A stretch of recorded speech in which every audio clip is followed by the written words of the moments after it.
Hey, welcome back. My name is Chris UX, and I am the owner of the Aspire Agency. I'm a UX designer based here in Atlanta, Georgia.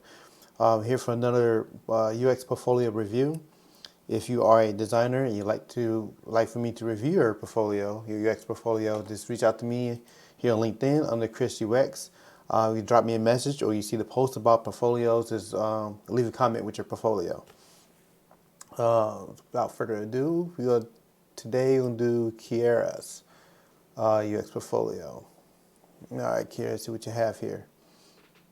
I'm a user experience designer with over a year experience. I promote brand loyalty by covering the user's underlying desires and delivering the experiences that fulfill the desires and that make people smile.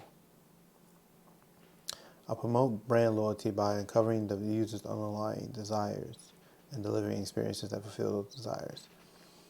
I would reword that, honestly. I promote brand loyalty by uncovering the user underlying desires. Again, not so much as a UX designer, not so much uncovering the user's desire. I mean, more like you solving a problem to make a product easy to use for the user and a delight to use it. I'm not sure if that really hits. Oh yeah, and by the way, this is strictly my opinion. Um, just take my insights, with a grain of salt. All right, we're going to do a couple of your case studies here. Redesigning a science fair mentoring website to increase user engagement. This project focused on doing research for the nonprofit or Cooley. Current website and they're offering a redesign based on information we found through testing. The result, the 100% increase in trust of the organization. Okay.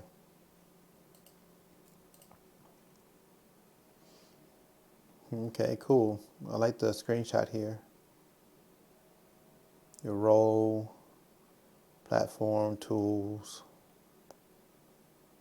I think you should put how long it took you to do this web redesign. Was it a few sprints, a couple months? How long did it take for you to do this?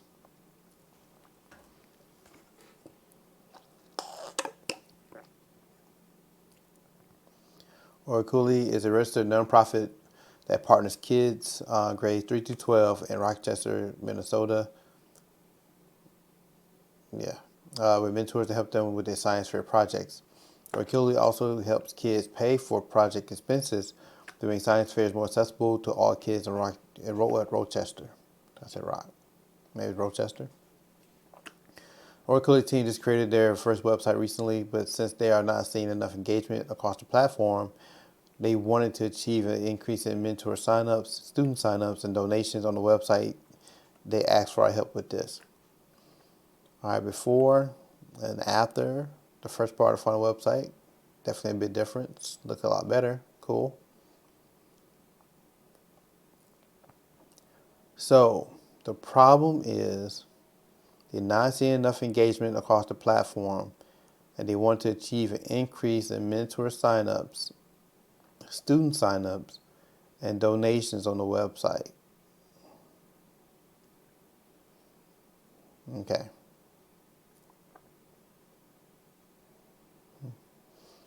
I like this. And they're in a rush. You can see the prototype. We adopted a design sprint approach to break up the project into more manageable weekly based tasks by incorporating some form of user data each 3 weeks to help us back about findings and design decisions in real user data. Okay, so it took you 3 weeks to do this project. I think you should mention that here up at the top somewhere. All right, emphasize, define, ideate, prototype, test. The solution, we redesigned the website with the following changes to increase user engagement with the website. Simplify the website by adjusting the information architecture. Increase the visuals to add more interest to the site and to aid the comprehension of the site aid in the comprehension of the text on the site. Main project goals: increase student signups, increase mentor signups, increase donations. Constraints: lack of developers. The company did not have anyone who knew how to code, so we had to take our designs and bring them to the no-code website, Squarespace. that the company was already using. Yeah, see again, you did mention take you 3 weeks to complete the project. I would have that at the top. The proto-personas. There are 3 distinct personas that we had to keep in mind as we were designing Oraculi's current website.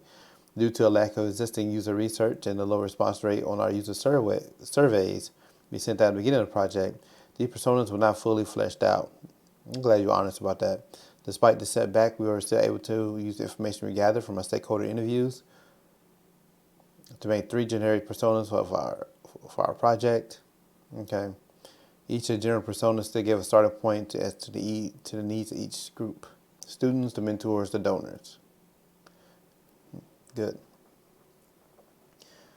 Kids, primary in grades 6 through 12. Kids, grade 3 to 6, the Boys and Girls Club. Need mentors to help them with their science fair project. Professional in the sciences. Typically, young professionals need to be able to register as a mentor and access teaching resources. Parents, guardians, and donors, a wide variety of ages, want to help kids develop interest in learning and science. Okay.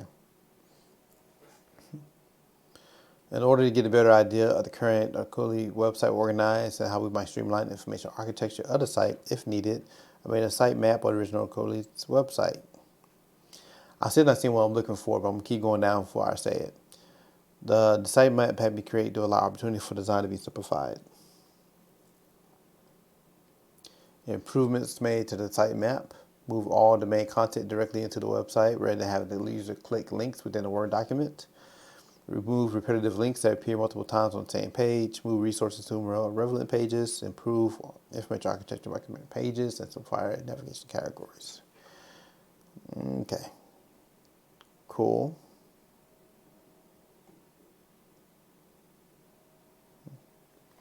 In order to see what the website was already doing well and opportunities for improvement, I analyzed the original Oraculi website based on the Nielsen Norman Group's usability heuristics for user interface design and trust factors and persuasion, emotion, and trust design. Okay.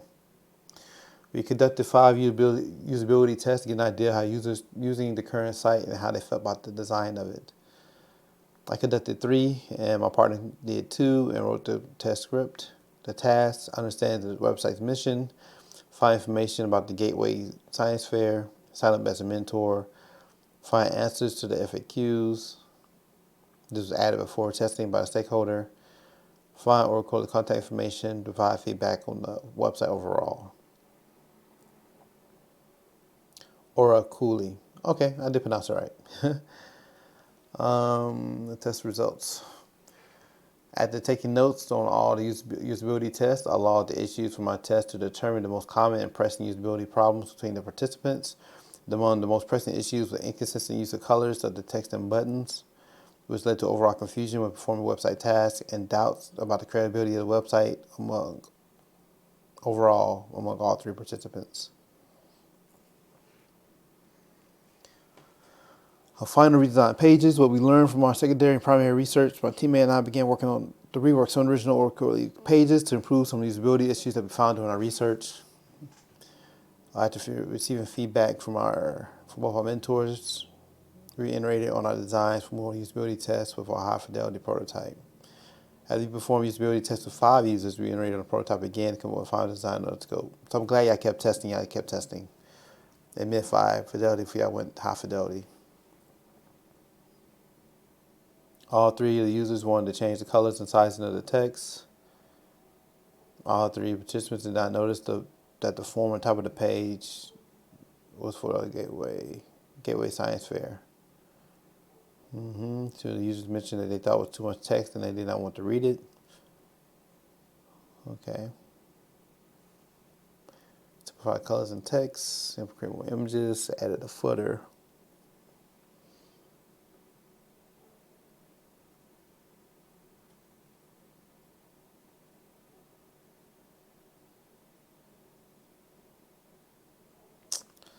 Okay. Right, we can keep going down here.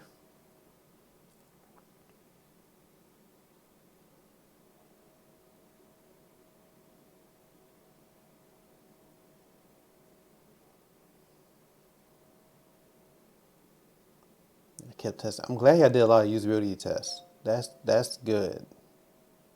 That's important.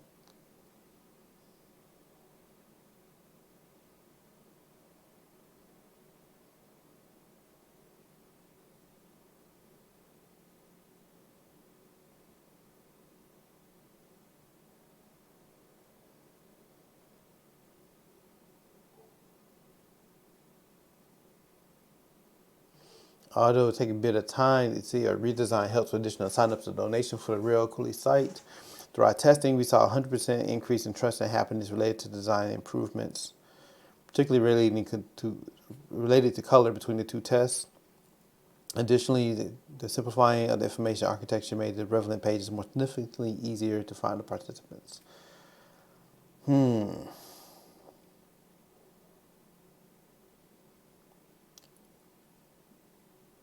Okay. You got your learnings here at the bottom.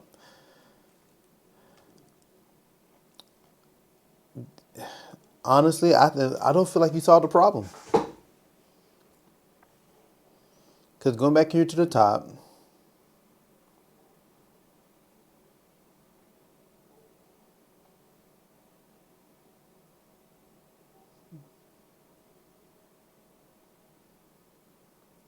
okay, they're not seeing enough engagement across the platform, and they wanted to achieve an increase in mentor signups, student signups, and donations on the website that asked for our help with this.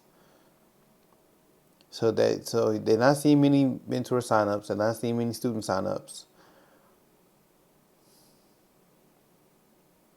I don't think this problem was solved, and here's why. I mean, now what you did here was like you did a UX audit of the website. You definitely improved the website. That was needed, absolutely. But that doesn't necessarily mean an increase in the mentor and student signups and donations. This could be a promotion issue. And one thing I realized about UX design, and I know how it is at boot camp, they try to streamline everything. It's intense, it's short, but every solution, every UX problem, the solution isn't a redesign or an app. Sometimes it could be something random. It could be, to me, it seems like the problem is they're not reaching their audience, and that could be a promotion issue, a marketing issue.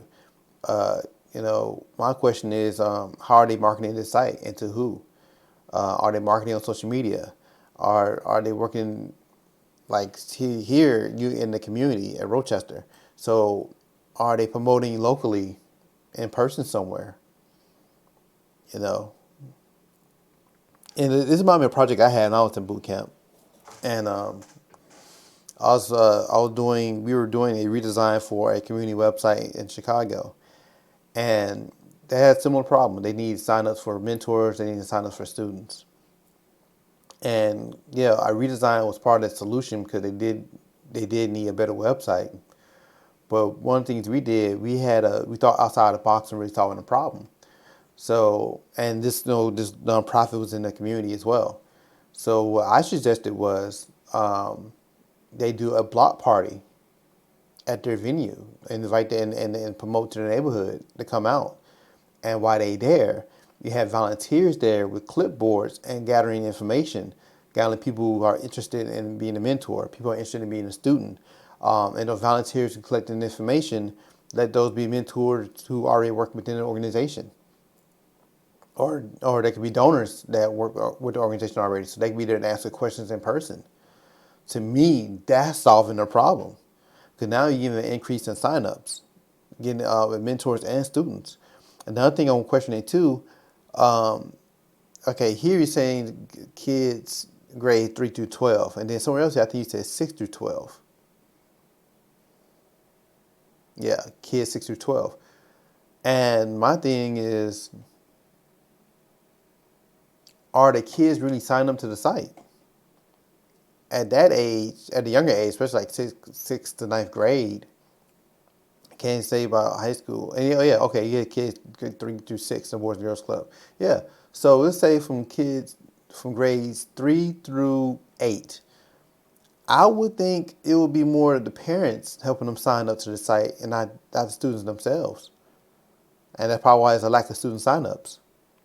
Maybe it should be a parent-student sign up, where the parent helped them sign up through this site.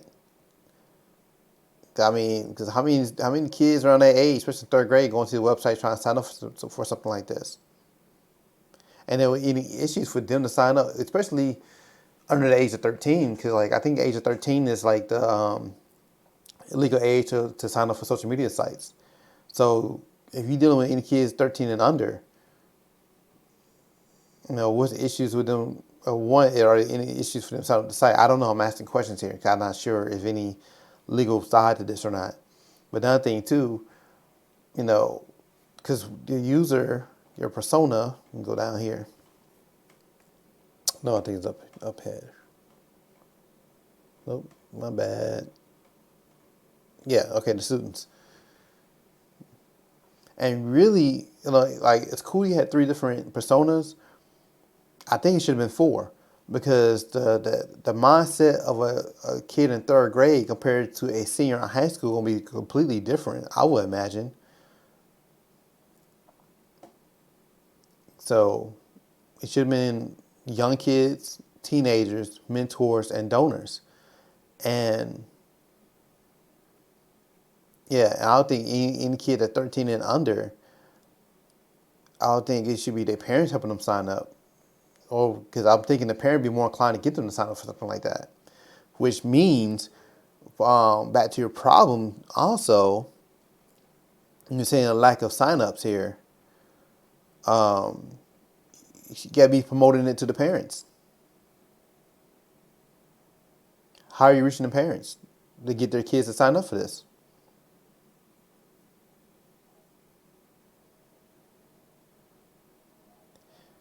Yeah, I don't think a simple redesign was a solution for this. I think it's part of a solution, but I don't really think that really solves the problem. For a nonprofit trying to kick off and trying to get student signups and mentors, to me, something like that need to go offline. Especially if this is a local non-profit organization, the solution is offline.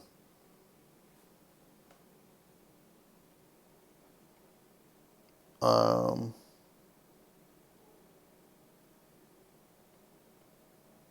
I like the way you laid out your case study, but I like the way you laid out your usability report.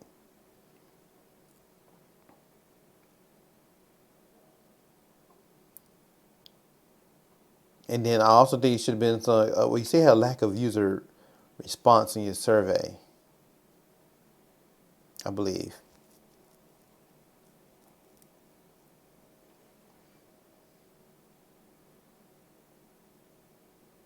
I think you mentioned that in your case study. You can go down.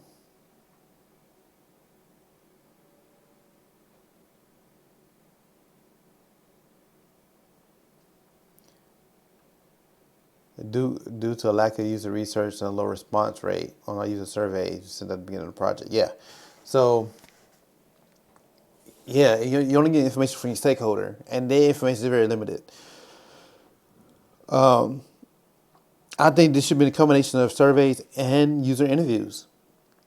Even I understand this is a project, so you may not have access to all these things, and you only have 3 weeks to get this done. I understand that, but I at least would mention it because, like, you applying for a job, they want to know your thought process, and your thought process should be in the case, like in the case, it should be, well, if this was a real project and I had the time and budget to do this, excuse me, I would have been reaching out to some students. I would have been reaching out to some parents. I would have been reaching out to some teenagers, asking them, how could we convince them to sign up for this type of site? Mentors. I would did some. I would look up other organizations that accept donations from donors, like for nonprofit, trying to see what get a better persona. Like it's a lot more you could have done with this, and yeah, but redesign a website redesign to me does not solve the problem. is an improvement, but it doesn't solve it. So, but yeah, just take my insights into consideration. Yeah, think outside the box. One thing, you come out of that boot camp and start dealing with helping some real people and real businesses with UX, and like the process for each one gonna be so different, and not gonna be the standard uh, emphasize, define, ideate, prototype, test. Like it's gonna change around. It's gonna be so different. But this was a good opportunity to be thinking outside the box here. All right, we're gonna do one more case study here. Adding a subscription model to a movie streaming site to increase revenue. Lead Cinephile was a streaming app for cinematic movies that was in the process of transitioning from a free model to a free and premium model. Result: ad revenue from the free users were retained while also increasing revenue through the premium model. I think these need to be current tense, right? Is a streaming app that is in the process of transitioning. So it was. I don't know. I could be wrong. Like the screens here. See what you got here.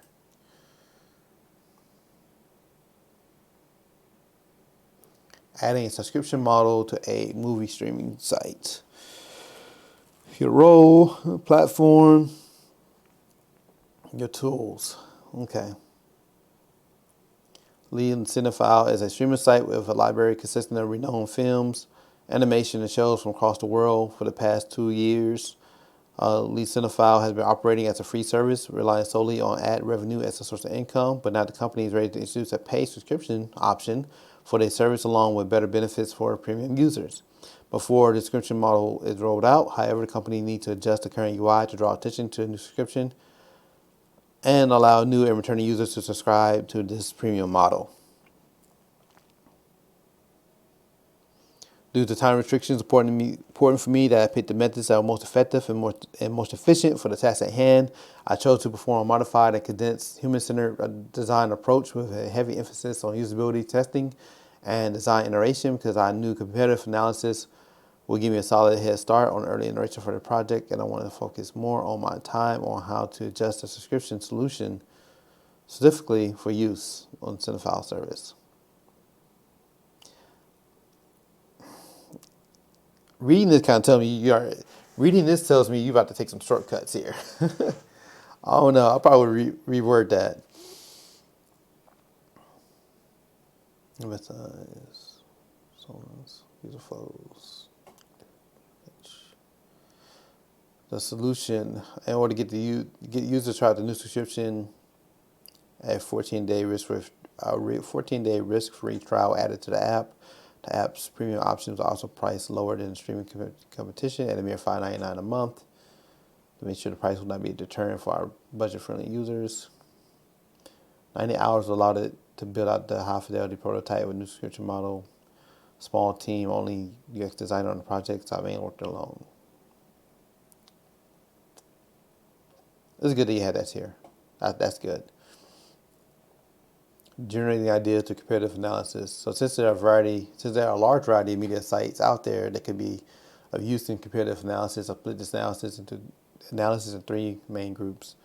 Media groups with a free and premium options. Video streaming sites with semantic and foreign film content. Video streaming sites that did not have similar content and were premium only models. I did the most in-depth comparison of these streaming apps as I wanted to focus on how the apps were integrating in subscription with their free model. I made notes of what things the apps were doing well and the things that were not working so well on subscription flows, UI, and overall app.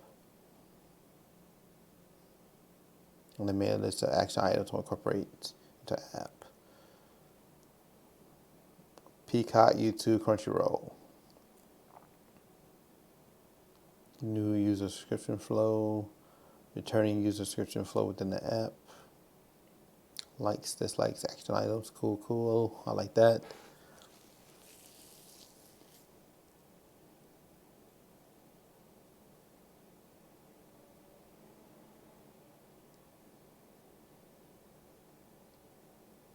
Okay, I like that.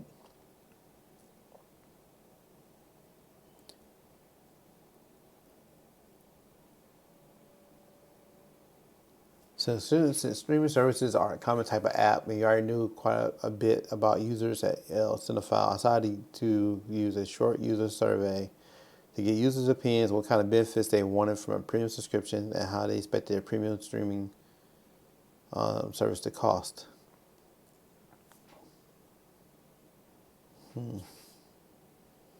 Ad free, additional content, discounts.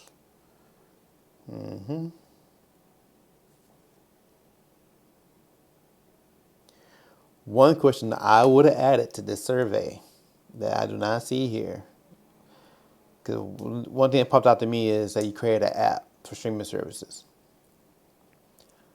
I don't know. I mean, 'cause I'm not a person that watches a lot of content like that, but I was curious to know how are consumers watching their content the most? Are they using their phones the most? Are they using their laptop the most? Are they using a tablet? Are they using a desktop? Are they using their TVs?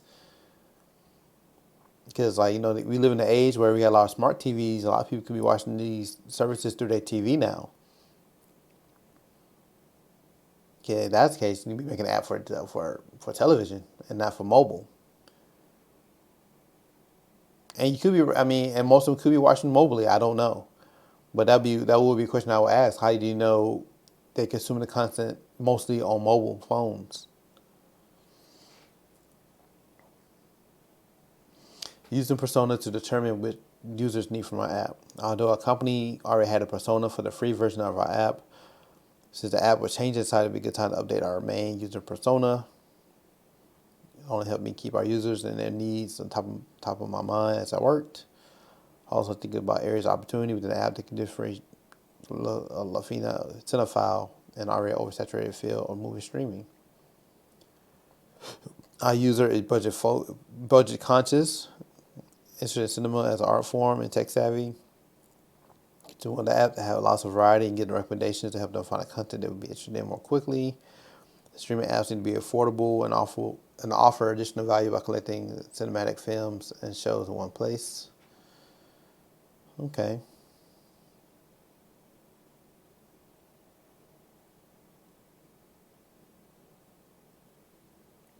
Another thing I want to know too is what's the difference in the content being offered on this app compared to Netflix, Hulu, Peacock?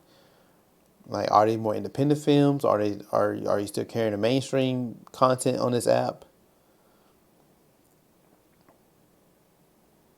A lot of a lot of streaming platforms offer original programming to entice new users. Are there any original programming on this app?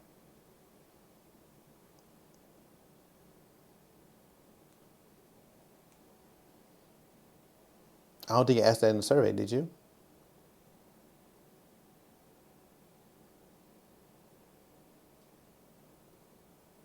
Yeah, I would ask them what made you sign up for a service? What made you choose Hulu? What made you choose Netflix? That would have been a good question to ask because it could be for their original content or the type of films they're interested in. I would have dug a little bit deeper. And again, I would have done surveys and user interviews.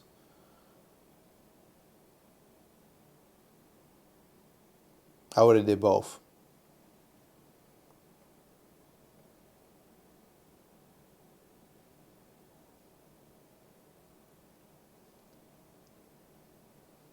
Users want to add free videos, additional content. What type of content? I mean, saying additional content, but what type of content? Because I'm assuming not all users like everything. They like someone might like comedy more. They may like drama more. They may like romantic comedies more, documentaries more. Offline viewer capabilities discount to longer subscriptions.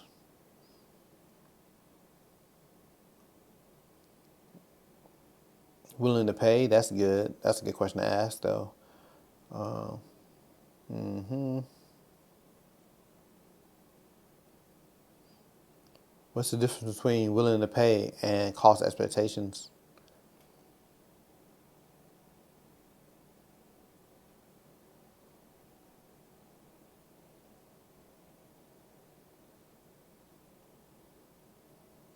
Yeah, I feel like it got a lot deeper with use.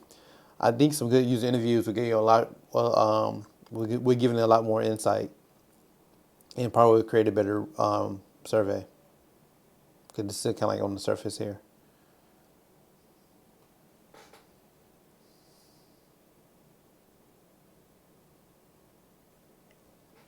Look at the journey map.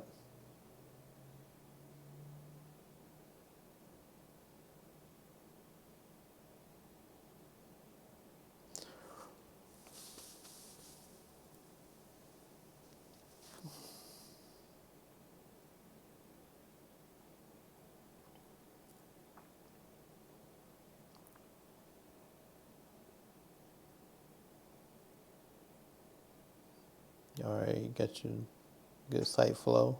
I like this. User flow.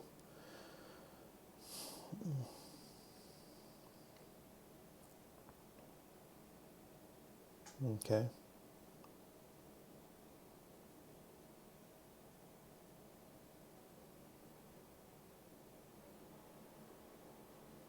You test it out and low fidelity. Good.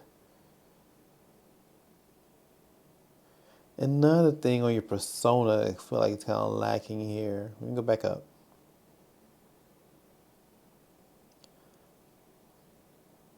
It should have been multiple. It should have been multiple personas for this app, because it more than just 24-year-olds. I would. I'm pretty sure it'd be like somebody younger, somebody older, male, female. I'm pretty sure a streaming app fits multiple personas. You should have more than one here.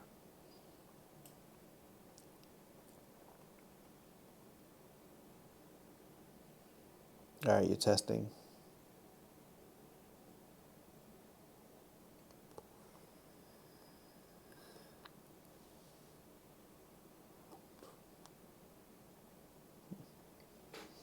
I knew that mini free trial asks for the payment information up front and renew automatically after free trial. Balance stop this week, turning users off and trying the description. And it might feel manipulative to some users and make them distrust the company more. Facts, but man, that's how they make money though.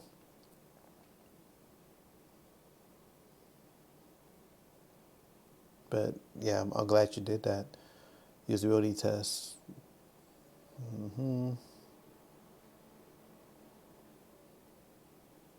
Good task.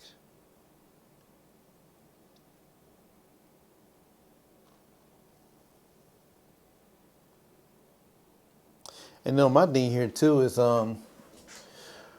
what happens at the end of the free trial? Like, do they log in like, hey, your free trial is up? Do you want to upgrade? Did you like your experience? You know,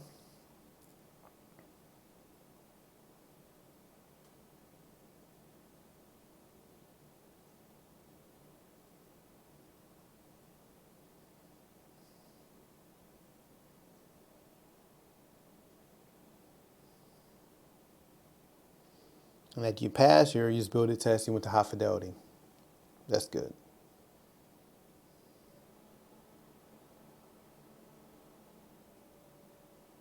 People understood the flow.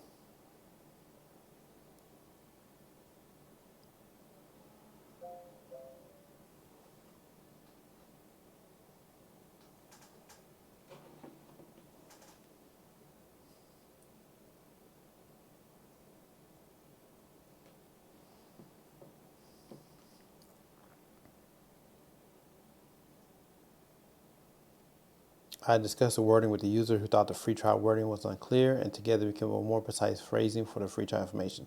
That's good. UX writing is a thing.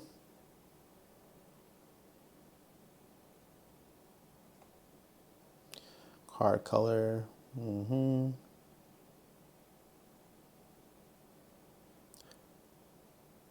Hmm.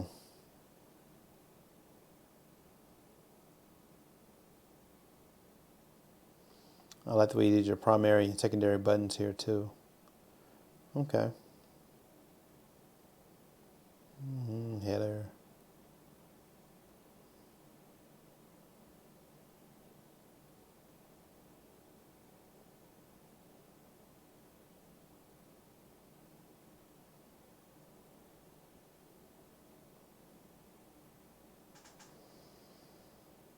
I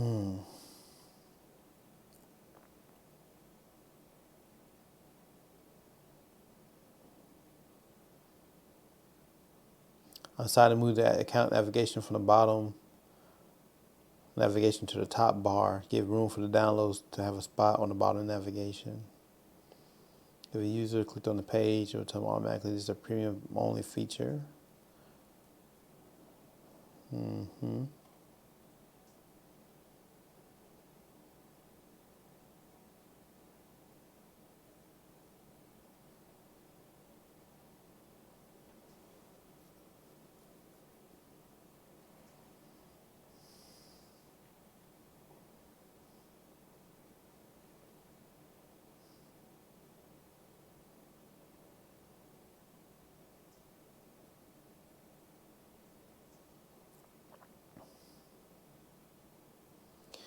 Yeah, I could tell your strong point is testing.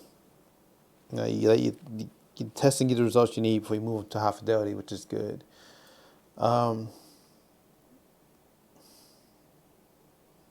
Yeah, like I said before, you could have got a lot more information. The problem.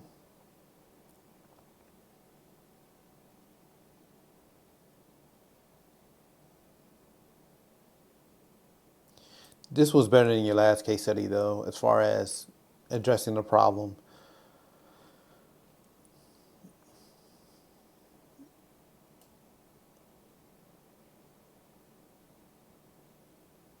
Yeah, and like I said, understanding you tight with time. This mentioned the things you would have done in your case study, so they at least know what the thought process was.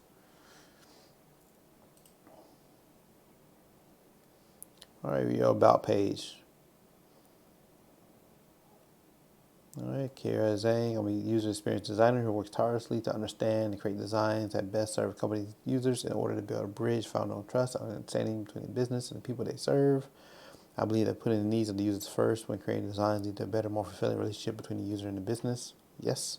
Loyalty is a two-way street in which both the business and the customers would benefit. Yes.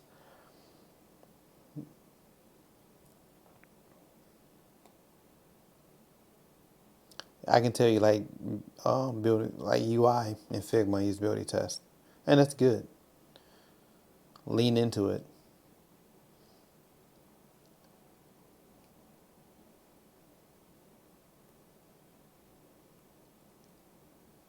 Playing video games, watching anime, listening to K-pop, fitness, or on traveling. Oh, I made that in Figma. Cool. I like that. I will make this a little bit shorter. It's still kind of long for a bio. Fit all that in one paragraph as possible, but I do like it.